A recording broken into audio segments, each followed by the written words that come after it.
Oke, sekarang kita lanjut ke pertanyaan kedua ya. Berbagai perbedaan pendapat dalam Islam itu sebenarnya latar belakangnya apa sih Kak? Karena kan sumber utama agama Islam itu kan Al-Quran dan Sunnah, dari situ aja kan. Terus kenapa bisa terjadi banyak banget perbedaan pendapat? Agak berat pertanyaan ini, minum teh dulu dah. Gimana Kak Aziz? Iya. Kebetulan kita rekamnya sambil sarapan, biar santai. Nah, jadi apa penyebabnya? Penyebab dasar ya, kenapa ada perbedaan di dalam tubuh agama Islam? Sebenarnya itu semua berangkat dari dalil, berangkat dari Quran hadis. Tentu, karena agama kita berbeda dengan penelitian biasa. Kalau penelitian biasa kan dari kebiasaan manusia, diangkat menjadi sebuah penelitian, dibikinkan sebuah kaedah. Tetapi kalau agama kita berangkat dari kaedah Quran hadis yang diterapkan ke dalam kehidupan, diterapkan Isu-isu ke yang dalam ada gitu ya. ke dalam kekinian. Oke. Nah, karena berangkatnya dari situ, maka perbedaan ini juga berangkat dari Quran hadis sebenarnya. Oke. Jadi Quran dan hadis itu adalah dalil. Nah, sedangkan ulama mengklasifikasikan dalil itu menjadi dua macam.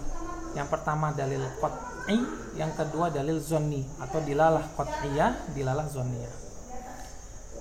Nah, dua klasifikasi dalil ini yang menyebabkan perbedaan. Dilalah qat'iyah itu artinya adalah dalil-dalil yang sudah pasti, yang sorohatan secara jelas dan gamblang tentang suatu perintah dan tidak ada ulama yang memiliki penafsiran lain. Dia tidak multitafsir. Oke, contohnya Kak. La ilaha illallah, tiada Tuhan selain Allah. Oke. Tidak ada akan ulama yang menafsirkan itu. Misalkan Tuhan kita Allah subhanahu wa ta'ala itu satu esa, tetapi misalkan jelmaannya 10, naudzubillah min dzalik, atau jelmaannya 5 atau apalah kita memaknai seperti itu, ya tidak akan mungkin ada. Atau misalkan lam yalid wa lam yulad, Allah tidak beranak maupun tidak diperanakkan.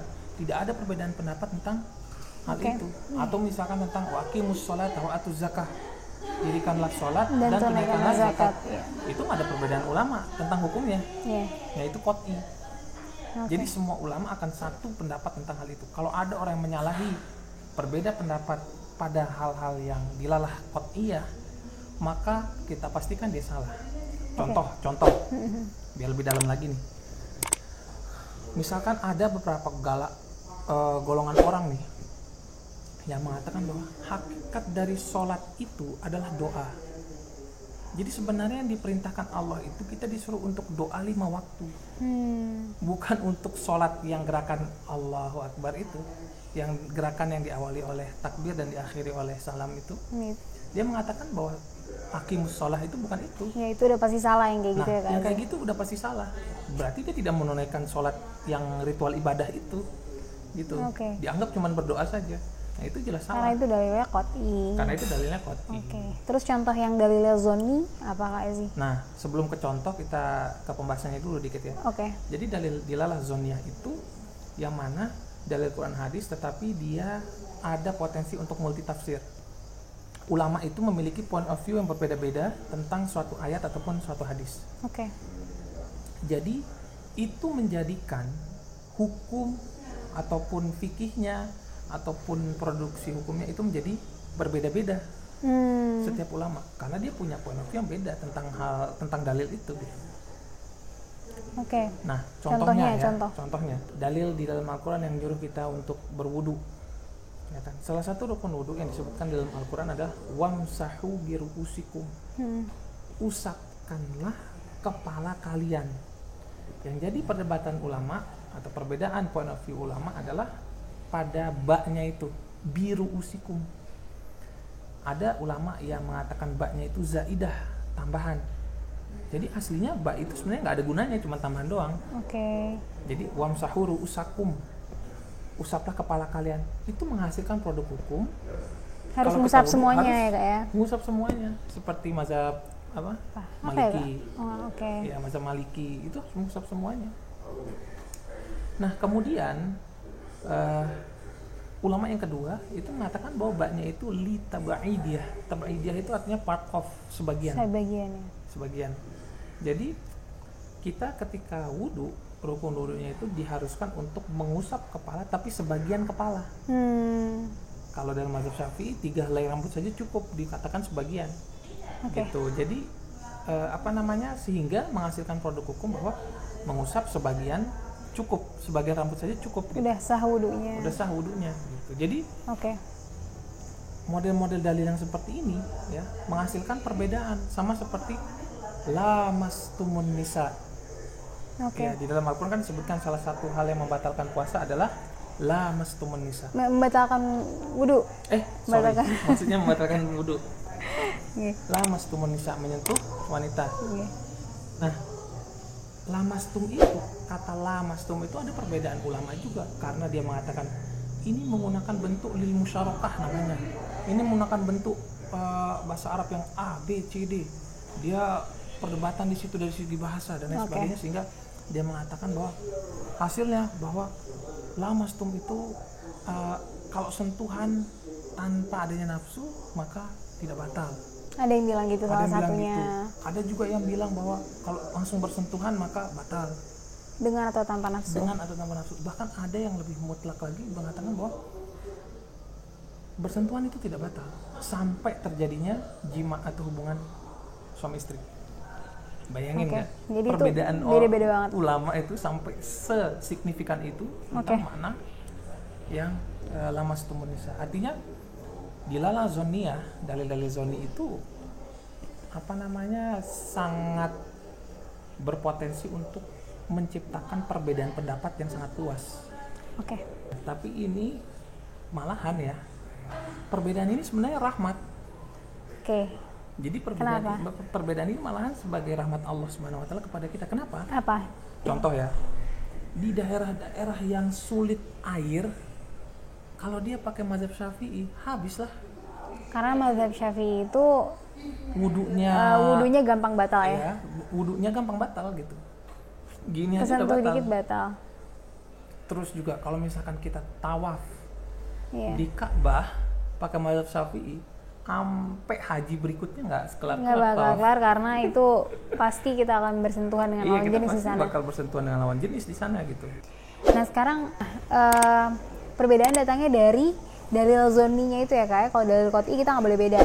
Nah sekarang kita sebagai orang awam itu tahu dari mana sih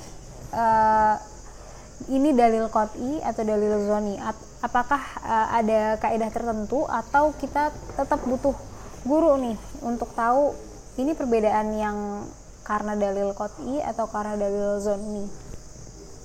Iya, pertama tentu kita untuk memilah itu sebagai orang yang awam yang baru belajar itu harus dengan bimbingan guru.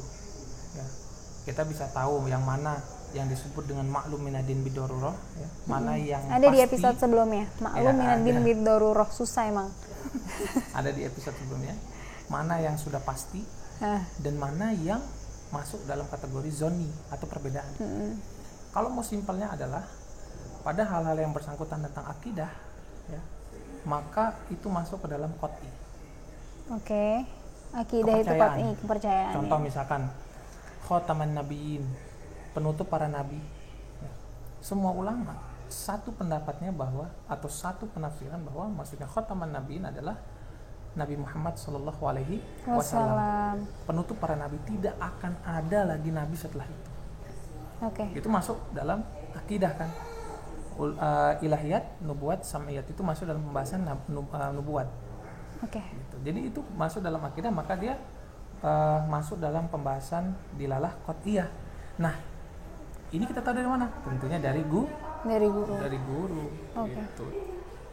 Yang kedua, ya, kalau kita menilik atau kita melihat ke rukun Islam dan rukun iman dan rukun Islam, rukun iman yang 6 dan rukun Islam yang 5, itu kan masuk dalam bagian akidah.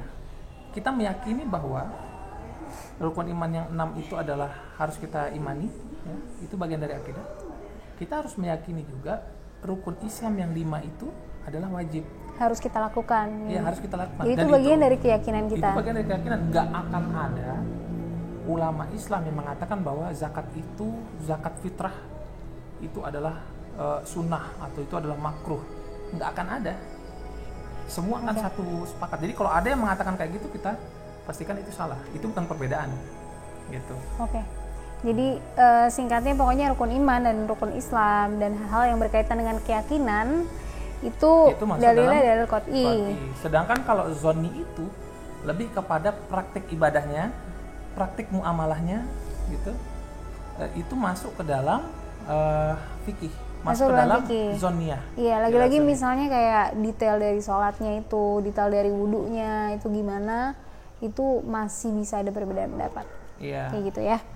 Jadi tapi ala kulihal semuanya kembalikan ke guru. Ala kulihal meskipun kita tahu secara umum kayak gitu, tapi untuk memastikan lagi tetap balik ke guru. Oke, Kak Aziz, silahkan lap keringat dulu karena udah mengalir dari tadi banyak banget. Maklum. Maklum apa nih? Apa alasan Anda? Pakai jaket. Oh iya. Terus. Oke.